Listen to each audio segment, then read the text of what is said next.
Good morning and welcome to our weekly PUPS webinar. I'm Brianne from the Willits Customer Success Team, and we also have Amy from our team on the call today. Before we get started with today's topic, I just wanted to point out, as usual, that we are demoing in PUPS 2.0 today. So some of these features will be available on any version of PUPS, and some of them may be unique to PUPS 2.0. So if anything you see here is unfamiliar, or if you would like more information about PUPS 2.0, please feel free to let us know, and we can meet with you separately about that. And if you should have any questions during the presentation, you can enter them into the Q&A at the bottom of the screen, and one of us can provide the answer. With that, let's get started. Our topic for today is client record management. Now, this topic encompasses quite a few different aspects of what you can do in PUPS related to a client's record. And today we wanted to focus on a few key features that are found under the client and client management sections of the menu. Some of this may be familiar to you, and hopefully we're also able to show you some hidden gems that you maybe aren't familiar with. We'll look specifically today at demographics, contacts, and uploads. So first of all, let's navigate to the demographics page for our active client, Fred. Now, the demographics page is the landing page for the client details that can be viewed in one place. Some of the information found here is entered during the referral and admission process, and some is entered after the client is admitted and then throughout their stay. Keep in mind that some permission groups do not allow you to make updates to the client's demographics page, but if your job role allows, you will see these fields as editable text or drop-down selection boxes. If no selection has been made, it will say empty. Click in the box to make your selection. In this case, for hair color, we're given a drop-down of presets that we can then choose from. Make sure that you click the check mark to save your changes. If you don't, and you just click away from that box, it will revert to empty. Your entry will not be recorded. So click in the box, make your selection, and click the check mark to save. And now we have added to the client demographics page.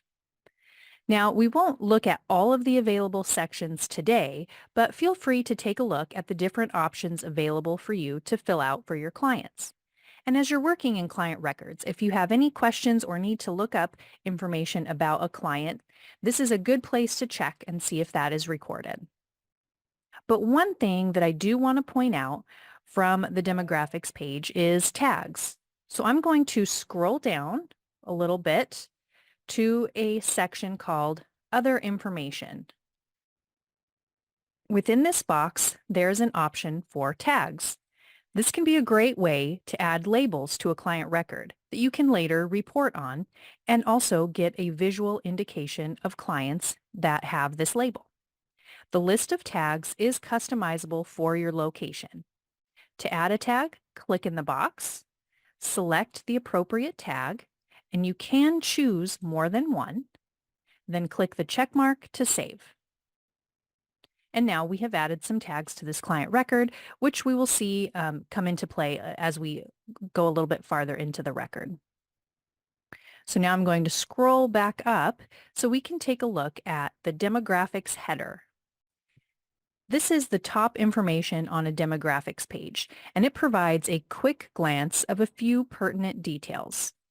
This header, which also includes the client picture if that is something you use at your facility, this will appear at the top of most places you visit in the client's record, including forms, and it can be expanded or collapsed so that you can see those details. Let's take a look at what that would look like. If we navigate over to the Forms and Documentation menu, let's open up a progress note so we can see what this might look like. You'll see here at the top of the screen this bar that includes the client name, age, dorm, and their internal PUPS ID. This arrow here is how you would expand or collapse that demographics header. And as you can see, Now we can see that information that was at the top of the demographics page. So if you are working on a form, for instance, and need to quickly refer to the client's birth date or see their service lines, or here we can see the tags that we've just added, you can do that by expanding that header, and then when you're ready, you can click that arrow to collapse it again and return to the screen that you're working on. So that header, sometimes that's a necessary thing that you need to refer to, and you don't want to click away from the screen you're on and go look at the demographics page. A lot of those pertinent details are contained in that header. So give that a try and see if that is helpful.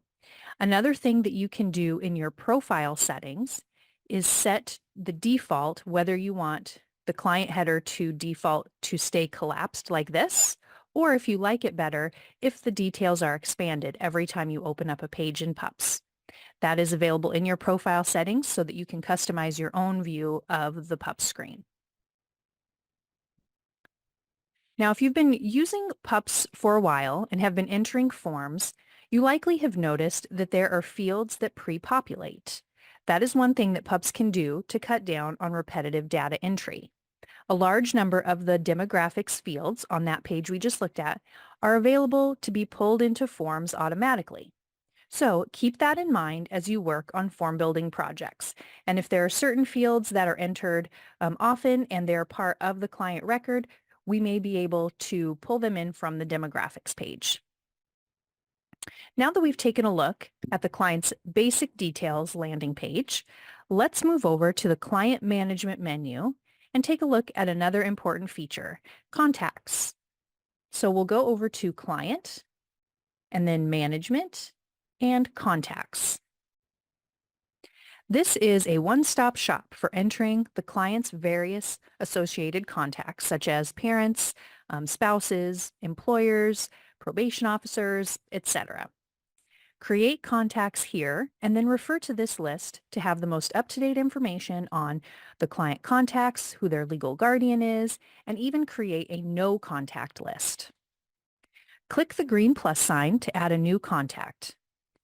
It will first ask you to either choose from the existing list of contacts or create a new one.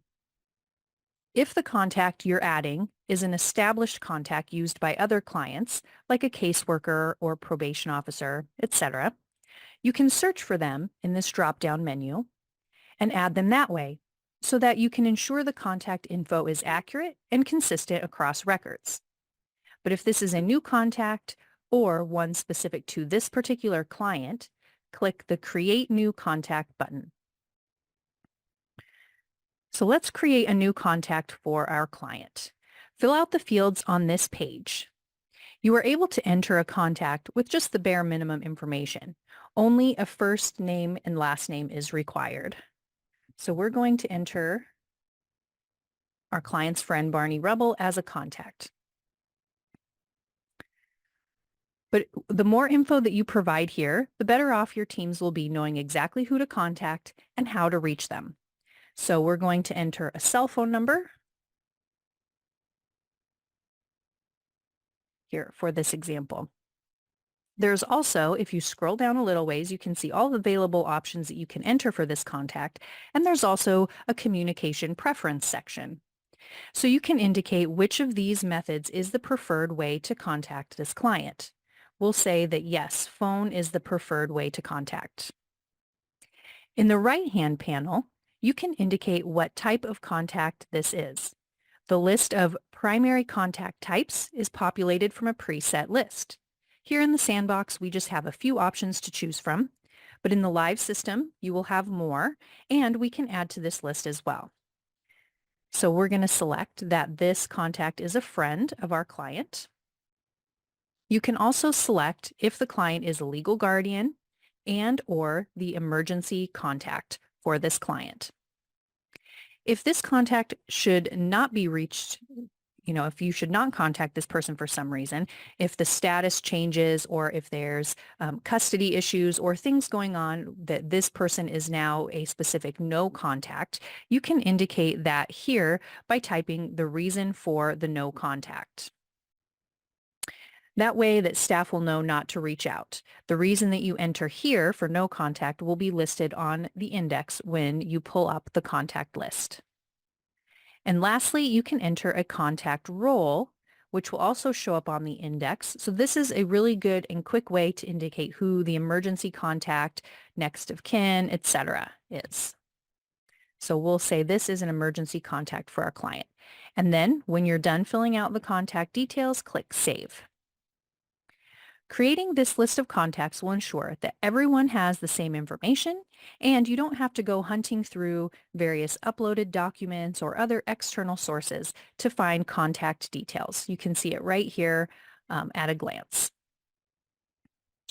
And the last thing I wanted to take a look at from the client management section is uploads. So we'll go back to Client and Management and click on Uploads.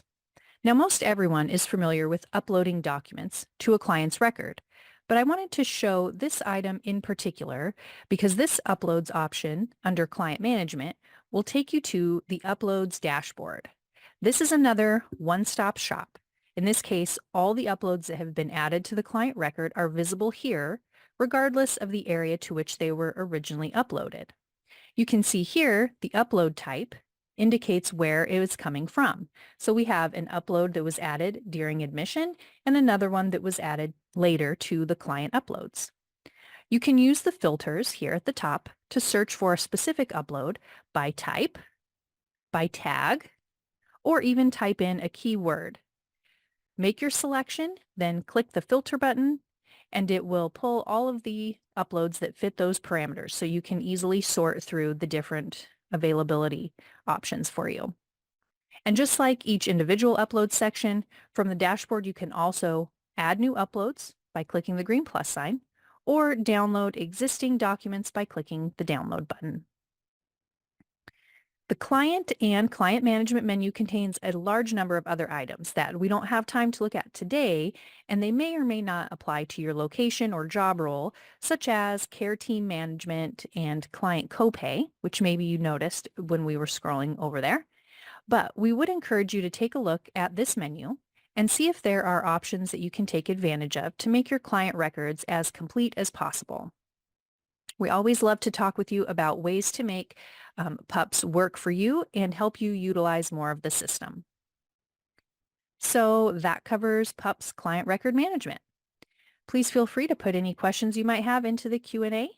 If you use PUPS 2.0, we encourage you to look at the various options available to you that we looked at today, because like I said, we love the opportunity to work with you to utilize more of the PUPS system.